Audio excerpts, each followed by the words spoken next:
Good afternoon. My name is Man Wang. I'm director with the Washington State China Relations Council. Thank you for joining us today for a discussion on China's digital ambitions.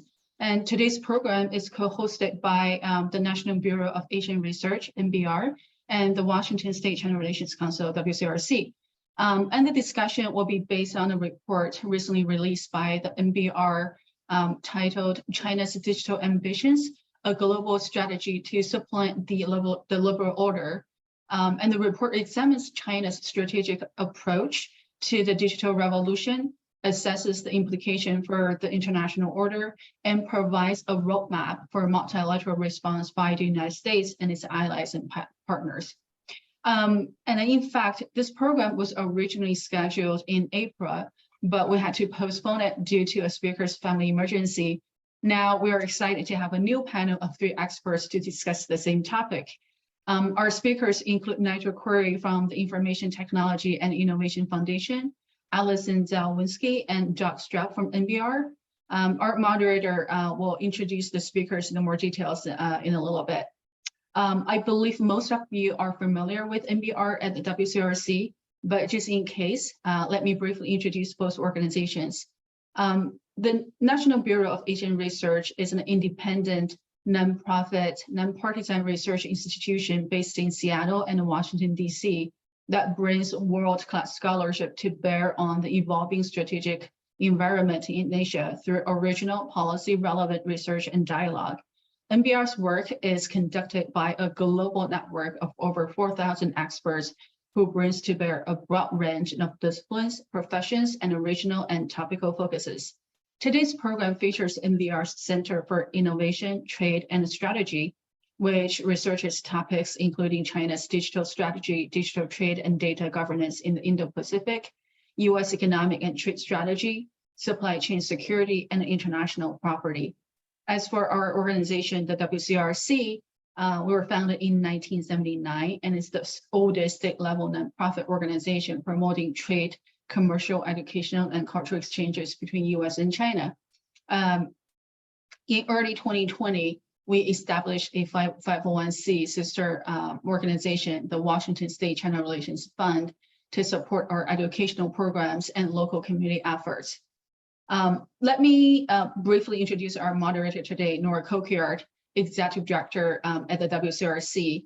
Nora spent 35 years living and working in Asia before moving back to the US in 2016. During his 18 years in Shanghai, Nora served as the China president for Cargill and as the chairman of the American Chamber of Commerce in Shanghai in 2008 and 2009. Nora also provided leadership to several international nonprofit organizations, as well as CEO leadership groups. Before I turn the program over to Nora, allow me to go over some housekeeping items. Please make sure to stay muted throughout the session. If you have questions for the speakers, please type them in the chat box and we'll collect and raise them to the speakers during the audience Q&A session.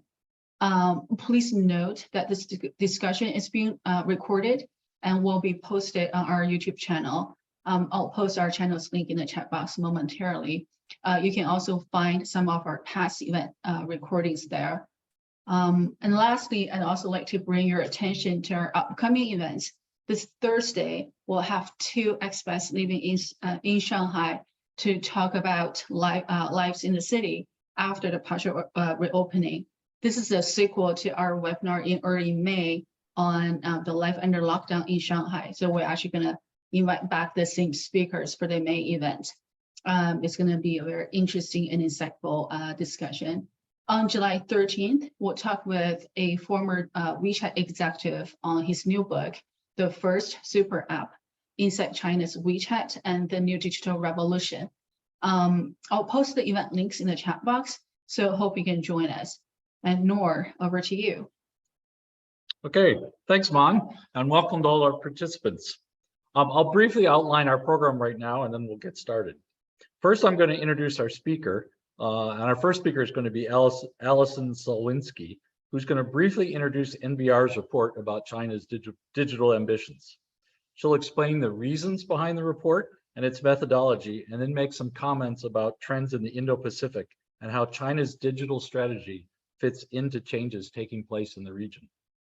After that, Doug will provide us with a summary of the key findings of the report.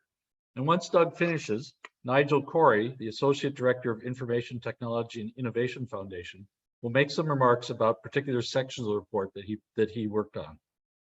And then before we start the Q&A sessions, I'll ask Allison to give us some of the reactions and feedback about the report, because NBR has had sessions like this in both Europe and Asia prior to today. Then we'll have a little moderated Q&A followed by audience Q&A. As mentioned by Mon, please type your questions in the chat box. Again, we'll try our best to get to all of them. We'll see how the session goes. So now to quickly introduce our speakers. Nigel Corey, who's again the Associate Director of the Information Technology and Innovation Foundation, works on cross-border data flows, data governance, intellectual property, and how they relate to digital trade in the broader economy.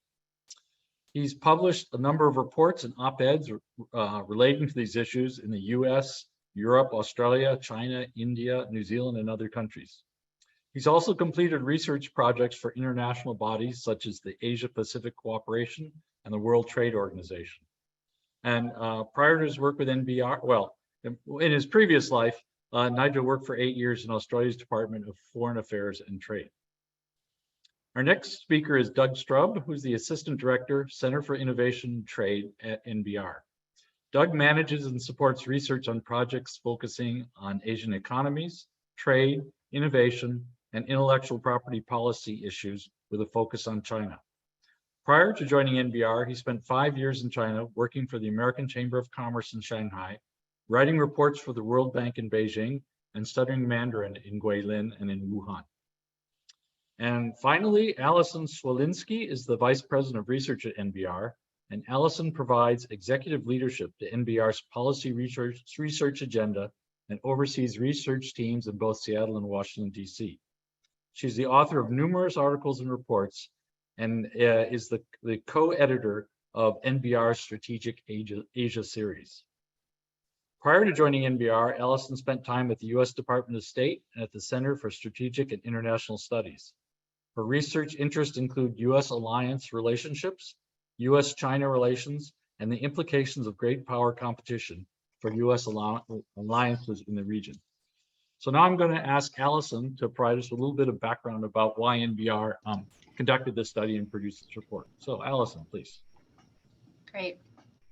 Thanks so much, Noor. And I want to extend a thanks as well to WSCRC for having us to speak on this topic and on this project that we undertook. So as the digital world becomes increasingly important, especially in the rapidly digitizing economies and societies of the Indo-Pacific, the ability to influence and shape digital environments is going to be increasingly important to the overall landscape. So with this in mind, NBR recently undertook over the past, it's been about a year since we began, a major initiative to understand what China's digital strategy is and how that manifests across all different elements of the digital domain. Now, there have been some other research initiatives that have tried to examine China's strategy, but they haven't connected it to how it actually plays out, both in the physical and virtual worlds. And there are also projects that examine one line of China's efforts in detail, but don't make connections across domains. So we wanted this research to provide a more complete picture of the whole scope of China's efforts. And to do that, we brought together a really stellar project team of experts that could examine these issues. Now, the analysis that these experts conducted concluded that the CCP has identified a window of strategic opportunity to shift the global digital balance of power in its favor. And it's going to use this window to challenge the existing liberal order. There are also close connections between Chinese efforts in the digital domain and other domains in which China is seeking to reshape global rules. Now, our research highlights a number of security implications of China's digital strategy. which could have not only adverse military effects, but also pose threats to the economic security of the United States and our partners. More fundamentally, on the economic side, several Chinese economic practices have malign effects, from subsidies for its digital firms that enable them to dominate global supply chains and markets, to IP theft and forced tech transfer, to predatory loans. These strategies will enable the CCP and its digital firms to profit from challenging the existing liberal order. And then politically, China's efforts are not just giving them bilateral leverage over countries, but are also increasing their influence over multilateral institutions like the ITU, UN standard setting body. The way in which China is using this influence, which is often laundered through nominally private firms or individual actors, to advance its strategic aims undermines the cooperative foundations of the post-war international system and the benefits that this atmosphere of open international cooperation has created. So it's very clear that this is going to be an ongoing contest that will take place across a variety of domains. And we're hopeful that our project will contribute to the discussion on these topics. So for some additional details on the project, the issues that we dived into, and some of the key takeaways, I'll turn it over to my colleague at MDR, Assistant Director for the Trade Center, Doug Strub. Oh, thanks, Allison. Doug, please go ahead. Great. Thank you, Ali, and thank you, Nor and Man and WSCRC for hosting this event.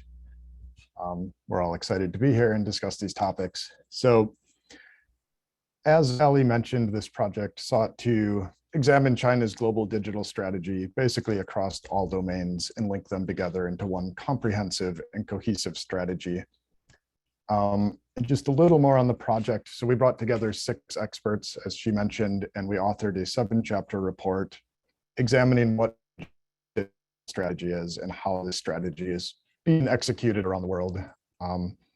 And then this was accompanied by an online interactive data tool that allows users to explore and compare a wide range of variables related to China's growing digital influence around the world. And I believe my colleague Jonathan will drop a link to that tool in the chat if anyone wants to check it out.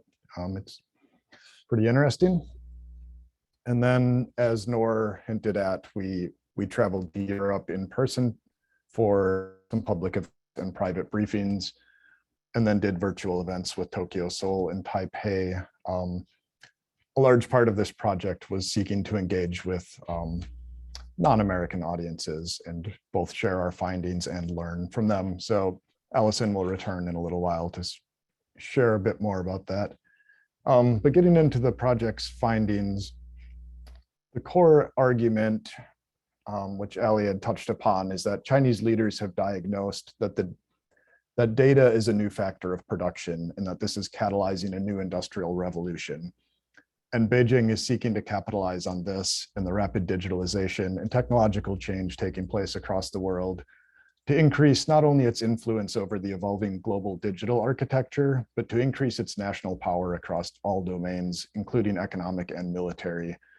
And they really view this as an opportunity to reshuffle the balance of power and leapfrog to leadership of the international system.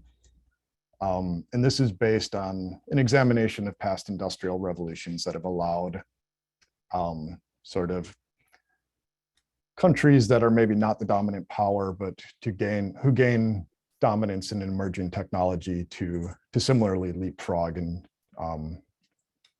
rapidly advance their national power. So we really saw this as the end game of China's digital strategy, is that it seeks to reshape the international system to be more reflective of Chinese values and norms and to advantage Beijing. And by doing so, to lock in asymmetric advantage for itself. So to achieve this, Beijing is seeking to increase its access to and control over global information flows, which is to say its control over international data, its movement, and by extension, the production, distribution, and consumption of resources and ideas internationally, as data is essentially driving so many interactions across the world today.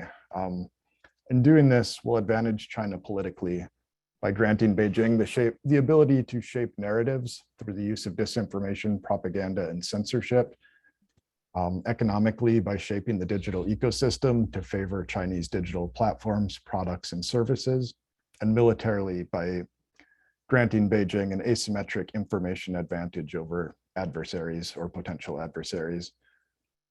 So in sum, Beijing seeks to control the data defining land, air, and sea movement of people and things, military and commercial. They also seek to, at any point and with little cost, threaten an adversary's ability to see, talk, or move. And the consequences of this would be immense. So to capture the comprehensive nature of China's digital strategy and how it's being executed, this research initiative examined how Beijing is carrying out the strategy from both the bottom up and the top down. So from the bottom up, we began by looking at the construction of physical digital infrastructure, and particularly China's role in building this infrastructure abroad. And a lot of this is carried out, obviously, through the Belt and Road and Digital Silk Road. And this is really a core component of China's digital strategy, as it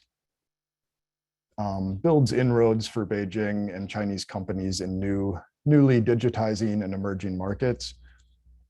It also establishes digital facts on the ground, especially the creation of de facto technical standards. And then it also often carries with it Chinese digital norms and rules. You could see this, for example, countries where China is building the infrastructure and then sort of pushing or supporting the use of its digital platforms. You could use WeChat as an example for maybe financial payments, and then this gets adopted more and more, and that as more people use it, that grants Beijing or the Chinese government to better shape the information environment by controlling what's available on WeChat. That's just an example. And then we looked at this also from the top down, from the Chinese government's efforts in international organizations, through bilateral and multilateral agreements, and even through private sector engagement. And that includes, for the international organizations, Chinese involvement in international standard setting organizations. And all of these efforts, which Nigel will talk more about, work to shape digital norms and rules from the top down. And these sort of bottom up and top down efforts are mutually reinforcing and advance the Chinese government's objectives. We also found in our research that China is uniquely positioned to succeed in achieving its digital ambitions, as it benefits from a number of asymmetric advantages, including size, scale, and centralization. The size is quite obvious with China's population and the size of its digital user base.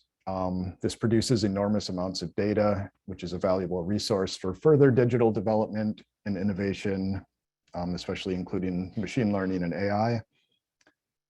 And while collecting data is very valuable on its own, even more significant value is derived from controlling the exchange of data. And here is where the scale of Chinese networks is unique. China's unmatched industrial capacity enables its companies to engage in activities, including the aforementioned construction of digital infrastructure abroad at an unrivaled scale, essentially enlarging their networks and their control over networks, which grants Beijing greater influence over the associated data flows. And then the centralized, state-driven, state-directed nature of this strategy ensures that all the components of the strategy are working together toward the same objectives. And then lastly on that, China's asymmetric integration with the world has also provided numerous advantages, including the ability to access other countries' data while protecting its own, and providing a protected domestic environment for its own tech companies to develop, sort of with reduced competition, while letting those same companies benefit from the open access to information abroad. And then towards the end of the report, we look at some of the security challenges from this. And particularly, the author of that chapter focused on the redefinition of the battlefield of competition, or redefining this by using the commercial sector. And he focused a lot on Beijing's use of the commercial sector to achieve state goals or state objectives, which ties back to those asymmetric advantages. And then the report concludes with a chapter about recommendations, and it finds that China's digital strategy has made significant progress, but like-minded partners pursuing open, liberal digital values still have the ability to be the dominant force in shaping the digital domain and protecting the global rules-based system. But this will require more committed policy responses and greater cross-border coordination. So I don't want to go through all the recommendations, but essentially the core of it is to strengthen and modernize the existing liberal system for the digital era. And that includes creating new rules that reinforce liberal and democratic norms in the digital domain, and a lot greater cooperation and alignment of data policies among like-minded countries. And then another sort of core theme of the recommendations is to offer more and better alternatives than those being provided by China. You see a lot in these Belt and Road countries that want to digitize. If China's the only option, of course, they're going to take it. So rather than trying to constrain China's behavior, we need to offer more alternative options that can better compete with China in that regard. So in closing, conversations about China's digital presence and the threat it presents tend to focus on tactical dangers like surveillance, espionage, and cybersecurity. But we found that these conversations ignore the more foundational strategic contest for the global digital architecture, and that if China succeeds in becoming the dominant force in the global digital system, Beijing will lock in control over the information environment and shape it to align with the CCP's broader strategic ambitions and values. And if successful, the CCP would be able to not just gather information on individuals, companies, and countries' activities, but also to shape the information environment that defines these activities. I'm happy to talk about any of that more in the Q&A, but I'm going to turn it over to Nigel now. No worries. Thanks, Doug. Firstly, thanks, Nan, thanks, Nor, and thanks to the Washington State China Relations Council for the invitation to speak today. This issue is one of many that I love, and so I was really appreciate the opportunity to do a deep dive into China's evolving approach to influence global data governance. And in summary, I'll provide a brief overview of their approach and their key sort of examples of how they've gone about prosecuting it. But I'll leave the recommendations for the Q&A if that's of interest. But basically, China's approach is nascent and evolving, but increasingly well articulated and prosecuted at the global, regional, and country level. And we've seen a real change in China over the last 5 years, from one that's been mainly internally focused about sort of building its domestic digital sort of restrictive system, to one that's also increasingly external. And so in particular, we saw this articulated by China's global initiative on data security, so-called GIDS, as a strategy that outlines their approach, which they're articulating and advocating for in various organizations and places around the world. But basically, at the heart of China's international data strategy is the principles of state and cyber sovereignty, where governments can essentially take whatever action they deem necessary. It's about control. China's new cybersecurity law, its personal information protection law, and data security law provide a comprehensive legal foundation for data governance in China and address legitimate issues in China that other countries like the United States are trying to address, but they provide no effective check on the government's ability to control data. And in analysing China, sort of a core characteristic of China's approach, it's important to highlight that data will naturally flow across borders, cross-border data flows. as a part of the global internet, absent artificial restrictions and controls, which is what China's been building for the last 20 years. China is a world leader in forcing firms to only store data locally within the country's borders, a concept known as data localization, with dozens of laws and regulations which make data transfers illegal or prohibitively complicated and costly. It does this by through specifying specific action against like personal or financial, genomic data, or financial insurance data, or it does it through broad categorizations such as important data or strategic data. And this approach contrasts with most other countries which allow the legal responsibility of a country's laws to travel with that data regardless of where the data is stored. Now, what's at the heart of the battle here between China's sort of control restrictive approach and I suppose the emerging global norm elsewhere is the settings for a critical part of the internet and the global economy, which will have a huge impact on trade, on commerce and innovation, as well as a whole host of social and political impacts, given what this data represents in terms of information, and sort of political sort of associated sort of efforts. But again, to Doug's point, how successful China's sort of nascent approach to engaging on these issues internationally will be depends on what the United States, United Kingdom, Australia, Japan, and others do in stepping up their own game in countering China's efforts and that advocating for alternative measures that protect the free flow of data in digital trade and data-driven innovation, as well as a free and open internet. So in terms of China's evolving approach, there are a few key examples and a few key trends, I suppose, in that China tends to favour multilateral institutions like the UN and the International Telecommunications Union, as they provide voting power to governments, thus lending itself to China's focus on state sovereignty and their ability to marshal groups of countries to support their positions. It also makes it easier for China to marginalise the private sector and public advocacy groups, which they don't like having a seat at the table. And in the same way, the ITU scales even more readily than the UN, as private firms, as sector members, have a seat at the table as well. And so that allows Chinese firms to also be there at the table and to vote on important issues. China can, at these institutions, as one official put it to me, flood the zone, and ensuring that it has as many participants and proposals and as many forums as possible.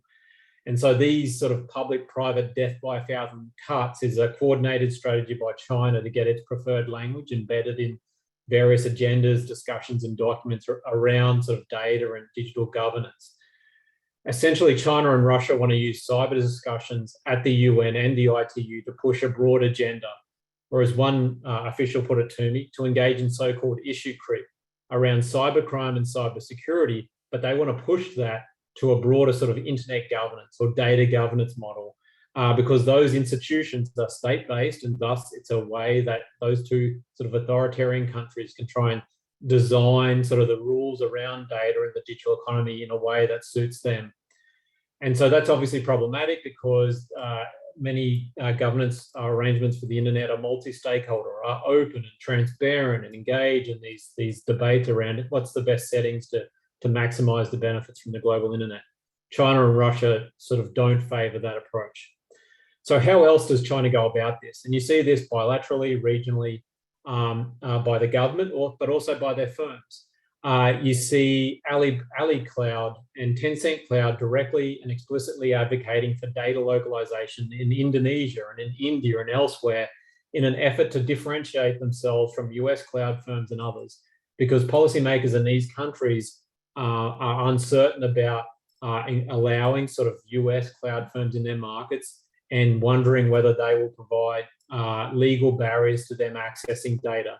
The Chinese firms, replicating what they do at home, have come in and said, don't worry about us, we'll keep all the data here and you won't have any issues accessing it, which is a major change in general trend to how US cloud companies and others manage it. You also see China directly advocating for ICT infrastructure in a whole host of countries, which is, I suppose, what China is best known for in terms of delivering sort of large-scale infrastructure. But as I catalogue in my report, you also see them starting to edge closer to advocating regulations around data and the digital economy associated with these projects. And you see this in Tanzania and Senegal and elsewhere, where those respective governments are considering or enacting data localization, as well as strict sort of online content regulation, content moderation and censorship arrangements there. In terms of trade and trade agreements, it's the flavor of the month still. China has not agreed to binding rules on data flows and digital trade and any trade agreement. In that it has agreed to the e-commerce chapter of RCEP, but these are non-binding and are pretty weak, so it doesn't really represent much. China's engaged at the e-commerce negotiations at the WTO, but those talks haven't progressed enough to get to the sensitive issues around data, which will be central to the outcome. And so we're unsure sort of whether China will even be involved there, or whether it'll use those talks as an opportunity to evolve in terms of how they approach these issues. But in terms of recommendations of what the US and other countries should do to counter China's approach to advocate for its top-down, state-directed approach to data and data governance in the digital economy, I'll leave that for any of the Q&A, but otherwise I'll end it there and hand it back to Nora and Nan.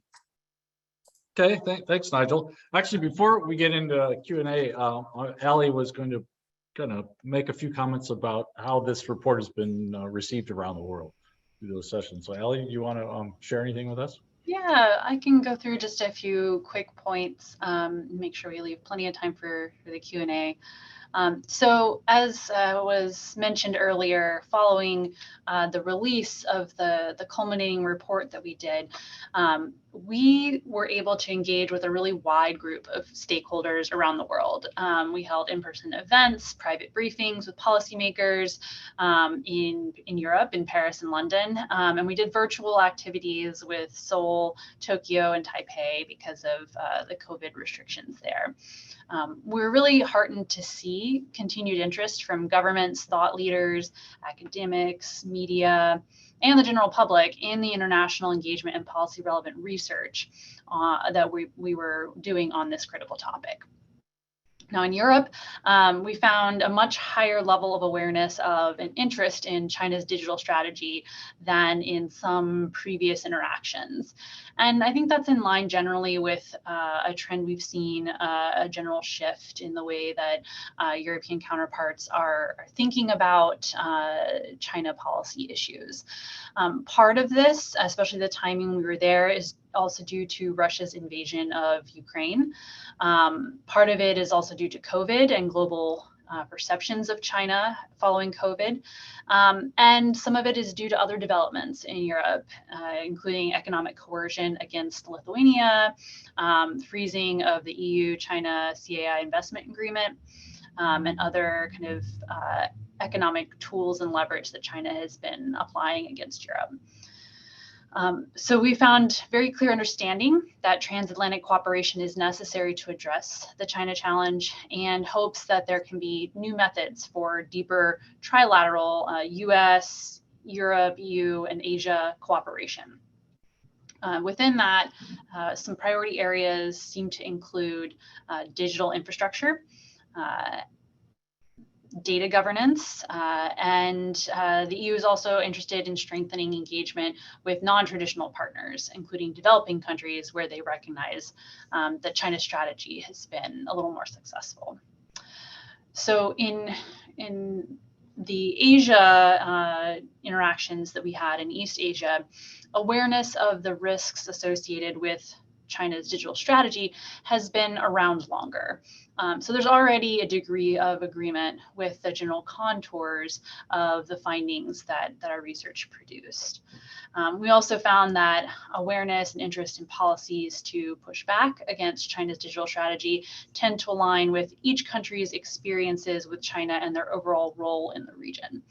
So for instance, our interlocutors in Japan were particularly interested in data governance and norms in support of their free and open Indo-Pacific concept.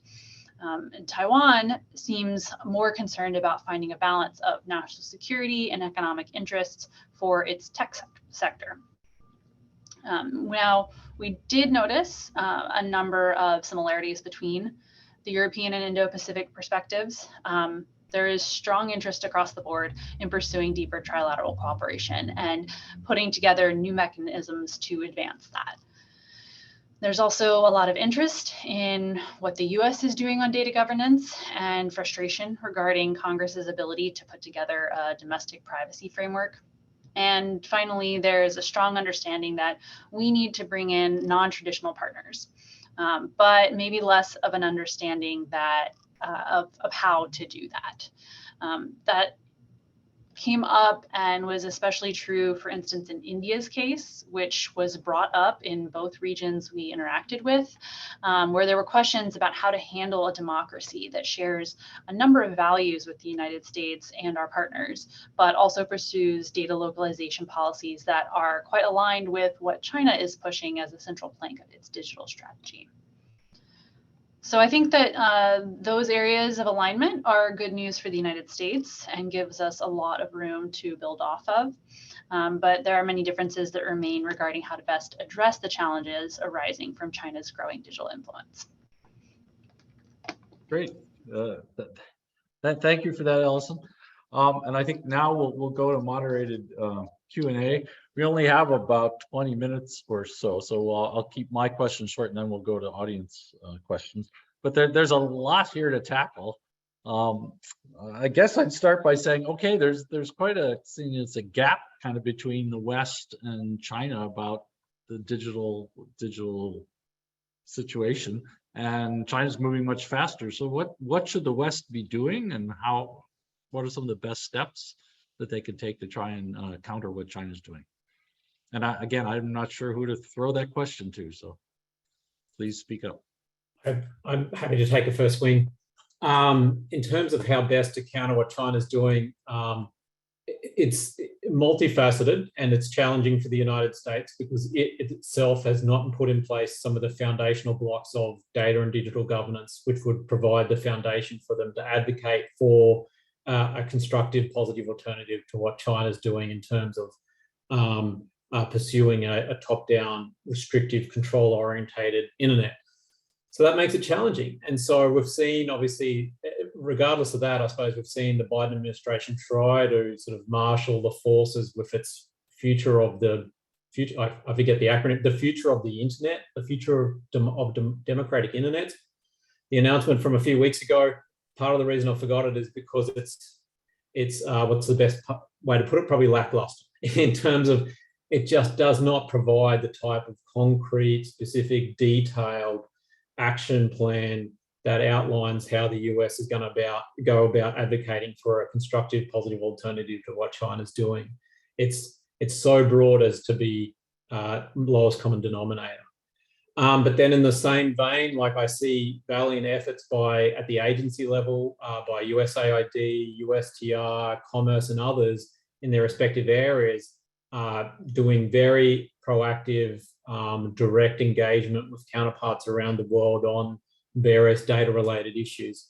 For example, I had an email today that USAID is funding a digital trade policy advisor in Africa to work with the African Union as they think about what they want to do on data and digital. And so that's just one small example. And we've seen the US system sort of gain awareness and crank into gear over the last few years and get dedicating funding and policy attention to this issue, but it still has a long way to go. One advisor to Africa compared to what China's doing in Africa is not going to cut it. Yeah, how about, but are there other countries? I mean, in Europe, are they have a strategy? And that's part of the challenge, right? Is that Europe is far more involved on the ground in, say, for Africa, advocating for their preferred approach, which may not be the US's preferred approach. But because they have the General Data Protection Regulation, they have a book and they have a whole bunch of other books on other parts of digital regulation that they can sort of hand over, and that makes them a compelling partner. But they've been involved more often at more levels, more comprehensively in places like Africa. And so again, the US's ability to sort of advocate for its own approach is hamstrung in that way. So it's a matter with as Ali was saying, with the transatlantic cooperation, there are things that they can do together, that they can align on, and then there's things they'll do apart, but they may not always be on the same book when they're doing it. And so therein lies the challenge of trying to get more people on the same page more often in terms of pointing out, well, this is something in our shared interest that we really don't want. We need to sort of divide and conquer on how best to counteract this. Yeah, and at this point today, it sounds like no one's taking direct leadership on this. Yeah. No, and that's a part of the challenge with the US administration, right? With digital policy, it's as one official put it to me, it's atomized across the agencies, and they each have their own responsibilities, and they're quite often doing a very good job in their own little space, but there's no overarching force bringing them together, figuring out how their pieces come together, and then advocating for it. And so, I mean, a reflection of that, to your first point, Nor, and what Allison said about the lack of a data privacy regime here, is that because of that, we've seen a predominantly national security lens applied to everything China and digital, including Reuters report from a few weeks ago about a draft executive order that would target Chinese access to sensitive US data. And so you see that lacking a data privacy bill, they're relying on national security to try and enact some sort of countermeasures. And while that may be useful in some circumstances, that's not going to cut it and not going to do what a comprehensive data privacy and protection sort of bill and strategy would do. Right. And as you mentioned, China kind of has the asymmetric advantage because it's huge, lots of data, and they've got a centralized strategy. Yeah. Doug or Ali, do you want to weigh in on this before we move on? Sure, I can just offer a few quick thoughts from the recommendations that we developed through this project. Nigel already touched on a core part of this. Our number one recommendation was to align data privacy laws, and this starts with the US standardizing its piecemeal collection of state laws into national legislation. We can't really align data privacy laws if we don't have a coherent one at home. So that's a great place to start. And then a lot of it is about shaping behavior within the digital system, or incentivizing digital values to align with liberal open values. One way to do that is greater engagement in digital through digital trade agreements, and really a bigger role of the US and other like-minded countries in shaping the emerging rules of the digital domain. There's a lot of interesting things going on with that now. The Digital Economy Partnership Agreement, which is only 3 countries, Singapore, Chile, and New Zealand, but South Korea wants to join, Canada's expressed interest, and now China's trying to join.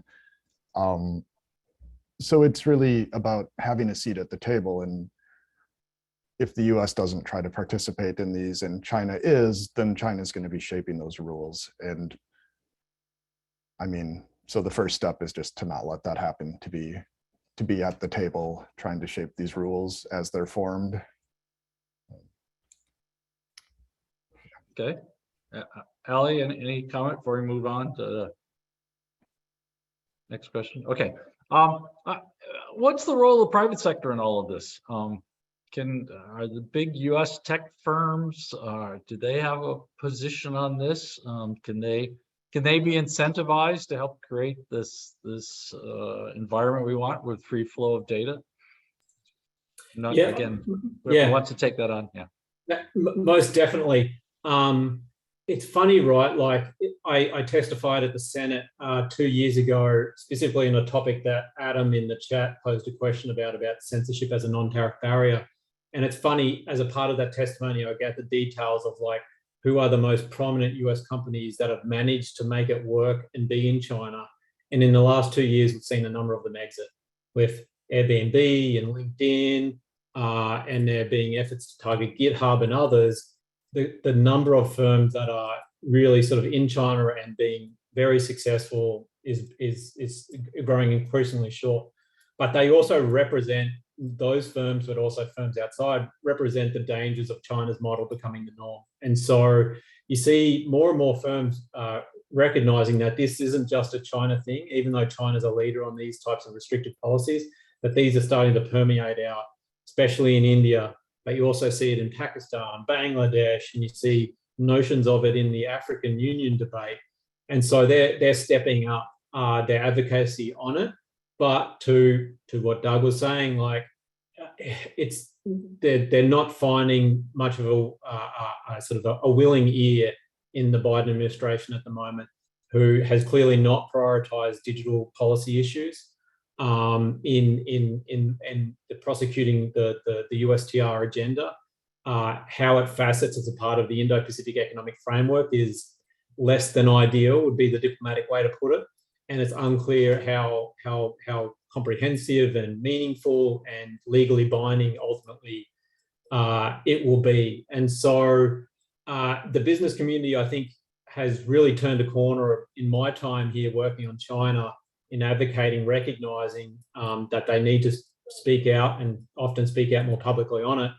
But the administration, I mean, there's been no signal of what the Biden administration will ultimately do post the first agreement, US-China agreement, which didn't include much of anything on digital. And so it's just not a priority in that. And so we're just unclear really of like what exactly the US the Biden administration is prepared to do on digital. We've seen obviously good signs in the EU-US Trade and Technology Council, but beyond that, it's slim pickings. Yeah, Doug, you want to say something? Sure, I'll just follow up on Nigel. I think a lot of this revolves around Nigel's comment of China's model becoming the norm, and that I'm basically getting back to my last answer of we need to be offering the alternative vision and strengthening and promoting that vision and enlarging it to incentivize companies that's the system that they need to be working within. So I, like you, Nor, worked at the American Chamber of Commerce for a number of years, and I saw this happening during that time, sort of 2016 to 19, where increasingly companies were needing to make a decision where their actions were going to offend either the US or China, and they sort of had to come down on one side or the other. And I think this is even more so in the digital realm. I mean, especially when you're looking at, like Nigel was just discussing, not being able to operate in the China market. But if you're still operating in a system, in a global system that China's influencing or controlling, that's not much different. So I guess the sort of liberal open system needs to compete more to be the dominant system, and that would incentivize companies to work within it.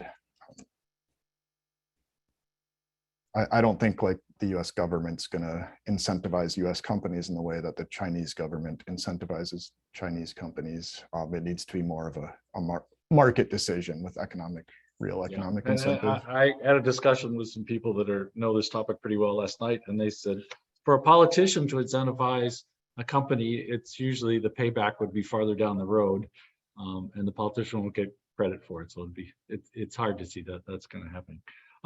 Before we turn to audience questions, I have a kind of question on the physical infrastructure.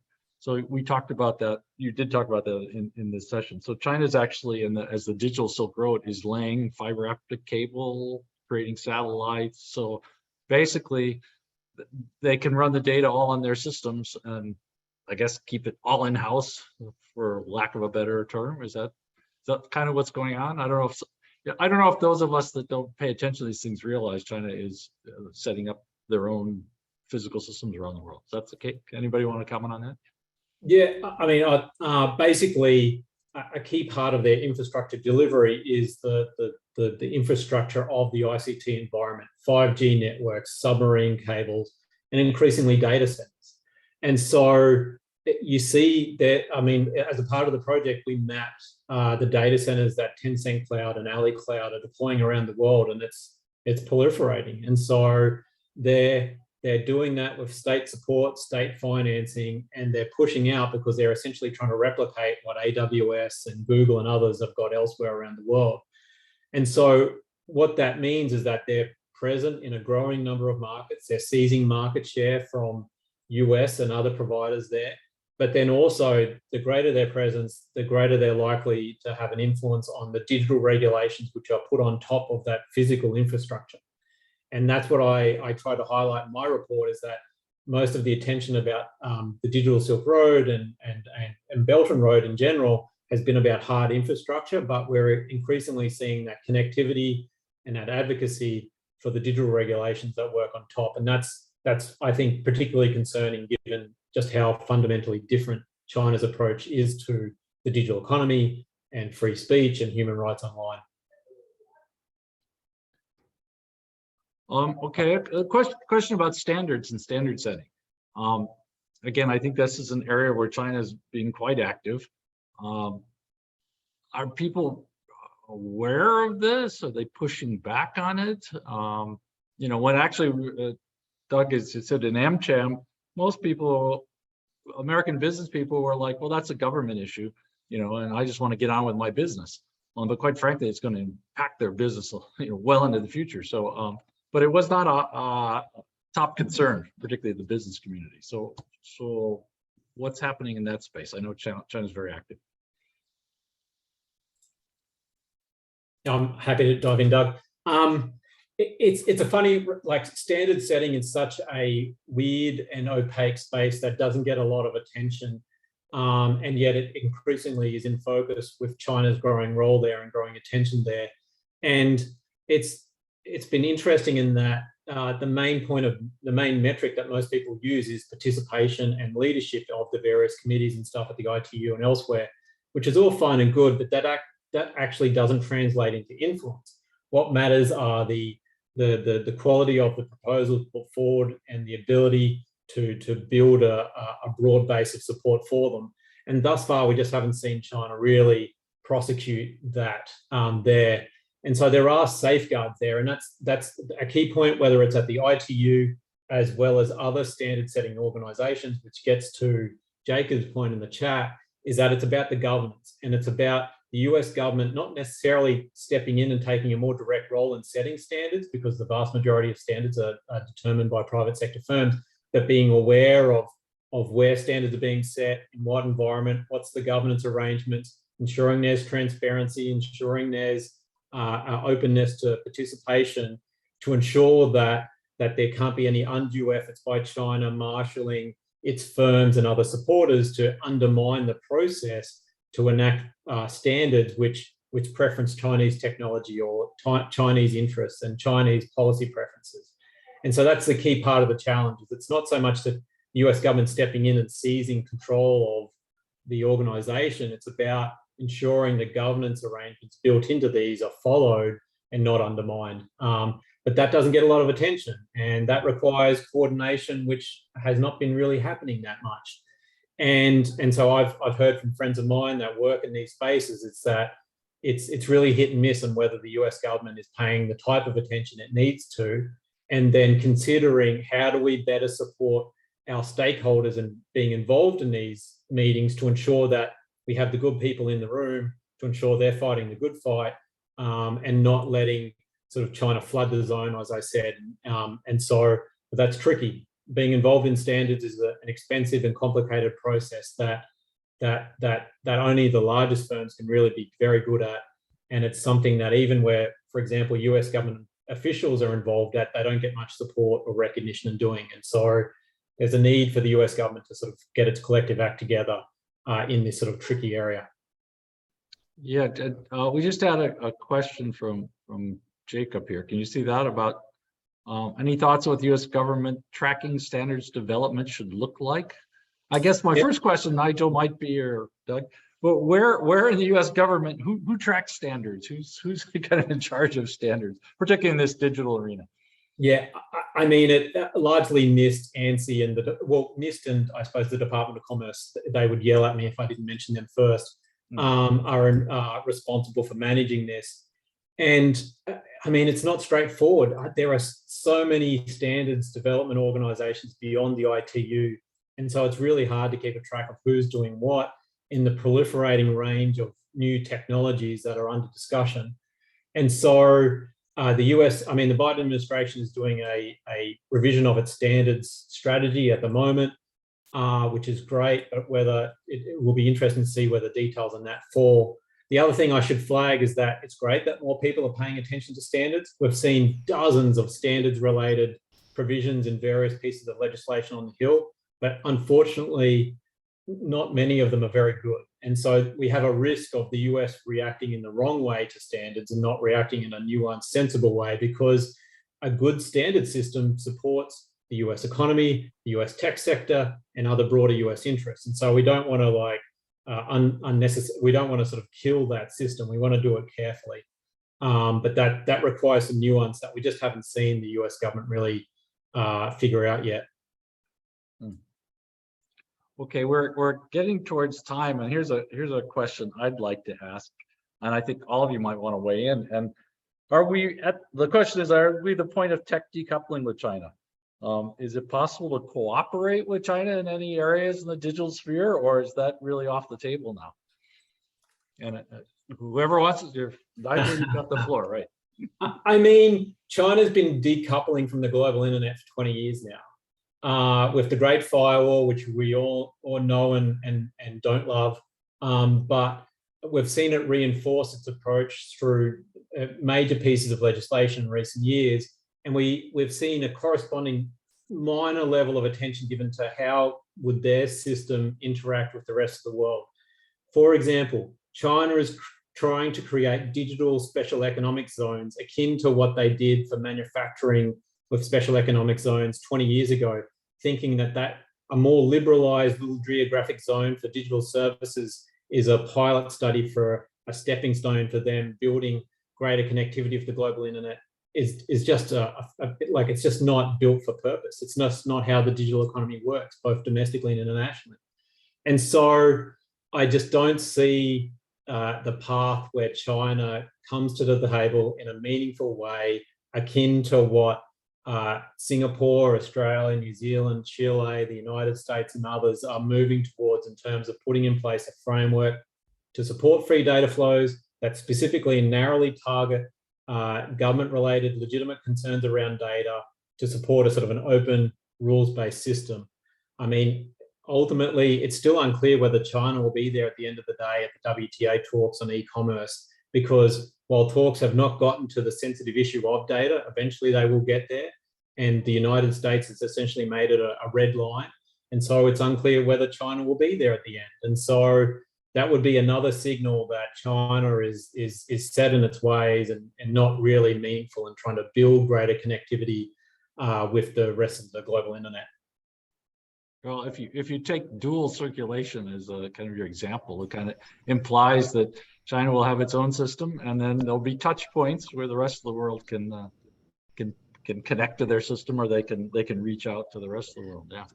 I think that's exactly right. Nor I was going to make a similar point that I think the dual circulation model itself kind of answers part of your question there. And you know, NBR has done a number of other projects, has done some work in the past on the US-China economic relationship more broadly than some of these tech issues. And we talked about partial decoupling. And so tech decoupling may be a component of the kind of broader relationship. And I'm not going to be the first person to ever say this, but there are certain areas where I think the United States and China still do have benefits, mutual benefits, and benefits to the world more broadly in finding areas for cooperation and collaboration. But there are a number of sensitive areas that the United States is better served in kind of continuing to move down the path of decoupling. So we're out of time to go into too many of those in detail, but I just wanted to throw that out there. And then if Doug has anything else to add. Sure, I'm going to sort of come back to the same idea that I've been saying, but I don't think we need to actively pursue tech decoupling.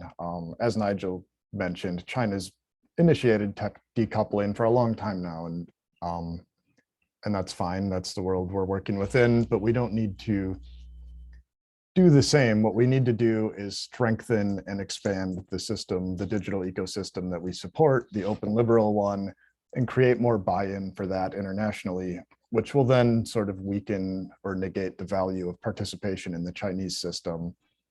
So yeah, I don't think we need to pursue that. If China keeps pursuing that, we need to shape the system so that it's not to their advantage to pursue that, minimize the value they derive from that while creating more incentive to participate in the existing or liberal open system. Okay, well, we are at time. There were maybe there were a couple of questions that came in around censorship. I don't know if anyone wants to briefly address that before we close out.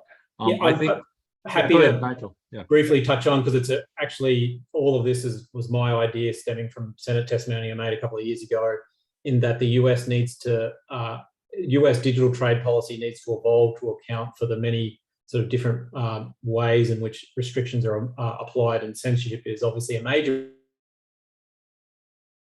It's used as a reason to block US providers, US content, US services, US connectivity, everything. And so this first step on what they're doing now, and there's a US International Trade Commission inquiry underway that's doing the research and the advocacy, but basically it's an effort to try and help the US government better understand the nature of the barriers facing US firms in a nuanced way, and developing new trade provisions and cooperation to ensure that censorship in India or Indonesia or Nigeria or elsewhere doesn't just become another loophole that countries can use as another form of digital protectionism. But again, I've put my email in the chat. I do a lot of work on this stuff. Happy to talk with folks offline. Great. Thank you for doing that. And I think someone may have mentioned something about self-censorship, and that's quite frankly an issue we all face when we do these programs with China.